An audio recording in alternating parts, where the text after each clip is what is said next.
খেজুরের রস বা গুড় পছন্দ করে না এমন মানুষ বাংলাদেশে একেবারেই বিরল।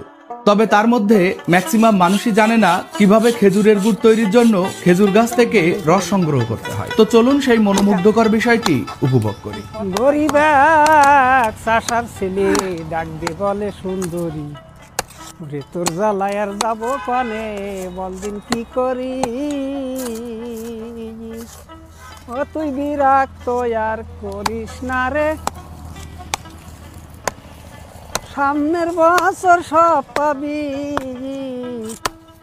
ও দিব কান বালায় আর নাকের নলত, কানেতে কান পাশরি।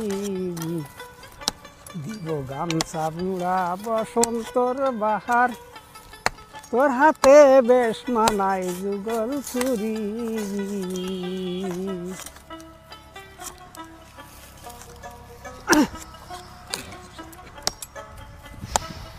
আর গরিরা শাসার ছেলে ডাকবি কয় সুন্দরী, তোর জ্বালাই আর যাবো কনে, বলদিন কি করি।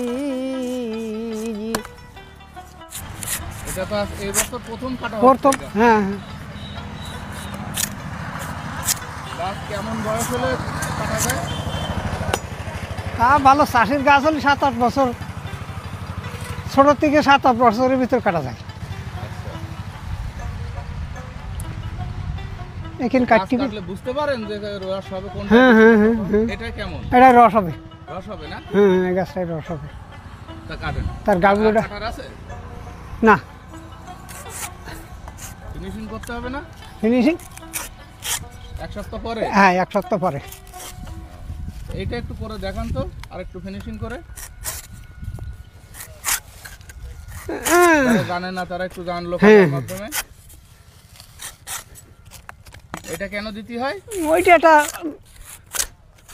এটা নকশা সাইজ হবে। ওইটা হলে কানি দিয়ে একটা দাগ দিয়ে দিলে একটু সাইজ হবে।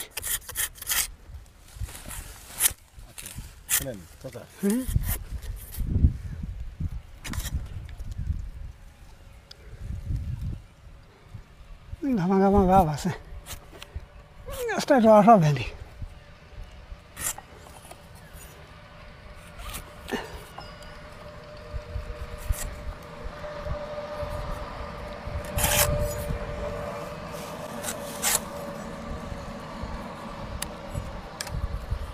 এই তো ঘামতেছে, রস হবে ইনশাল্লাহ। হ্যাঁ রস হবে, এতে রস হবে।